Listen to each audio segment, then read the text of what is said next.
Hello, Trinidad and Tobago. Coming up tonight on Decision 2010, who will lead? PNM Chairman Conrad Enil is defending his leader Patrick Manning. Where did Mr. Manning fall short, and how will he defend the PNM, the missteps and the mistakes? Conrad Enil is coming up. And later tonight, can Kamla Persad-Bissessar really be this country's first female prime minister?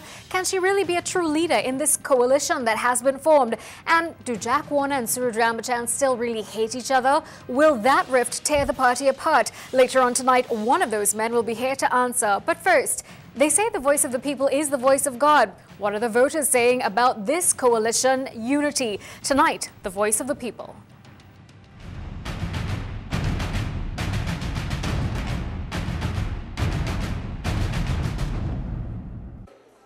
It's often said that the voice of the people is the voice of God. But how do the people view this joining of forces to form a coalition challenge to the PNM? We took to the streets of Port-of-Spain to get a feel of the public's sentiments on this move at forming a coalition government. Some are in total agreement with the meshing of opposition forces. I agree, and I think it's a good move. Well, I think they could make a good united force to fight the PNM. It's evident as well that there are mixed views on the matter of the UNC and other parties joining forces. Nah, I don't agree with that, man. I find UNC, if they're going to go by themselves, they stand a better chance. Changing our government now in this country to get better, baby. It could be the same problem. You understand? We know what we have. We don't know what's coming. The Prime Minister and other PNM speakers on the campaign trail have already warned of impending doom for any coalition formed, even going as far as predicting a unity funeral. Not all citizens agree that history would repeat itself. So why we only pinpointing the people that fail, that government that failed with coalition? You have two good persons that head in it, and it should work. And then there are those who believe there is not much focus on the campaign trail about what really matters, such as allegations of corruption, the cost of living, and job security. I am one of the BIR workers, so I will know who I am voting for, and I am voting them out. Sorry to say so.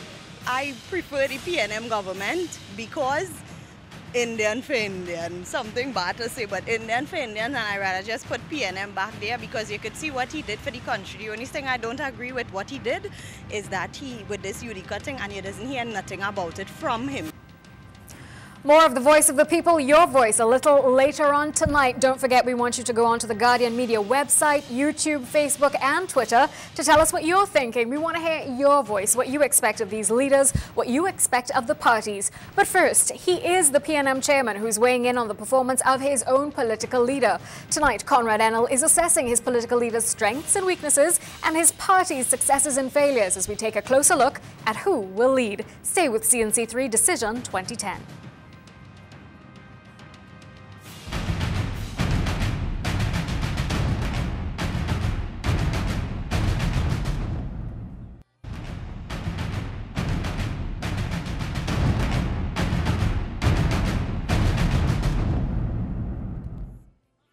Well, thanks for staying with us tonight here on CNC3 for Decision 2010. Joining me right now is the chairman of the ruling People's National Movement, Conrad Enil. Thank you so very much for joining us tonight, Mr. Enil. Thank you for inviting me. Mr. Enil, Prime Minister Patrick Manning got up on a political platform, and so far he's been saying that he is the most vilified Prime Minister in the history of the country. He says that that's one of the reasons he decided to call the general election, if not the main reason. Do you think that that's reason enough to call the election, being a vilified Prime Minister? Surely that's not new. I think he said that, but I think he said other things as well. For example, he said that you had a series of interventions taking place in which the opposition to the government decided that they wanted to remove the government. The method that they chose to do that was by bringing a vote of no confidence in his leadership. He indicated that that is not a matter for the opposition party, it is a matter for the population. And therefore, in those circumstances, let us go back to the population to get a mandate. That's what he said. It seems very the way you put it, but he used the word, and his wife, local government minister Hazel Manning, also went to great lengths to defend the Prime Minister, saying vilified. He's the most vilified. It seems a little bit of a I don't want to say feel sorry for me approach or pity party kind of thing. A lot of people, analysts out there are saying as well. Should people feel sorry for him? Well, let's examine that. if you look at what is taking place, if you listen to a lot of the conversations taking place, you're hearing, we have no difficulty with the PNM, we have a problem with the political leader. We have no problem with the PNM, we have a problem with the political leader. In those circumstances, there seemed to have been a deliberate attempt to create a scenario that says PNM is okay, but the political leader is not. And various commentators started to support that action by continuing to talk about it and talk about it and talk about it. And it got to the stage where there was a belief that if it continued, we would put the economy and Trinidad and Tobago in a situation of instability. That's what we were hearing. In those circumstances, therefore, he decided that if this matter is to be resolved, then let the people of Trinidad and Tobago decide how this matter should be adjudicated. On those basis, in those circumstances, he decided to go back to the polls. But I'm getting the impression from you, sir, that it seems to be that this was all a matter of old talk, that this is what people are saying. People are, to use local parlance, bad talking the man so much that it's damaging his international reputation. You don't think that there were issues, credible issues, that people had a reason to be concerned about or upset about? I think that there was a series of issues, yes, that were badly handled, for which he personally took the blame. We had some ministers who managed issues in a way that created some discomfort in the handling of the matters. Talk more, Gary Hunt. You had the flag issue as one, some others who had to do with the engagement or lack of engagement with a number of stakeholders at a particular period of time.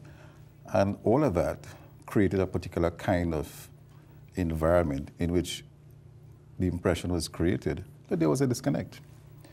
Our response to that was to go into the field and to actually listen to what was being said and to try and communicate. But once the perceptions began, it simply continued.